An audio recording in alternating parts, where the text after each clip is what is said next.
John F. Kennedy 22 noyabr 1963-cü ildə Birinci Dünya Müharibəsi dövrünə aid Karkano tüfəngindən ateşlə öldürüldü.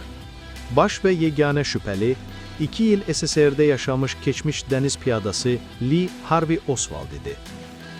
O, atışmadan 45 dəqiqə sonra revolverlə polis zabitini qətlə yetirməkdə ittiham olunaraq saxlanıldı.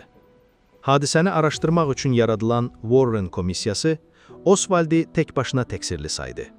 Lakin bugün Amerikalıların 70%-i rəsmi versiyaya inanmır. Buna görə də yeni sənədlərə maraq böyükdür. Sənədlərin əhəmiyyətli hissəsi Oswald ilə SSR arasındakı əlaqənin təhlilinə həsr olunub.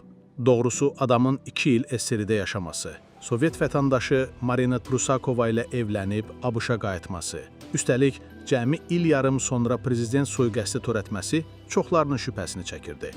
Üstəlik, Mərkəzi Kəşfiyyat İdarəsinin bəzi sənədlərinə görə Sovet qadınları casusluqdan imtina etsələr, ölkədən buraxılmırdı.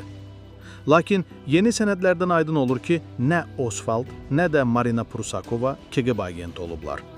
Mərkəzi Kəşfiyyat İdarəsi onları 1990-cı illərə qədər şübhə altında saxlayırdı. Amma SSR dağıldıqdan sonra Rusiya öz arxivlərini açdı və KGB Oswald'ı etibarsız sayaraq cəlb etməkdən imtina etdiyi, ölkədən çıxış vizasını isə heç bir dəyəri olmadığı üçün verdiyi təsdiqləndi.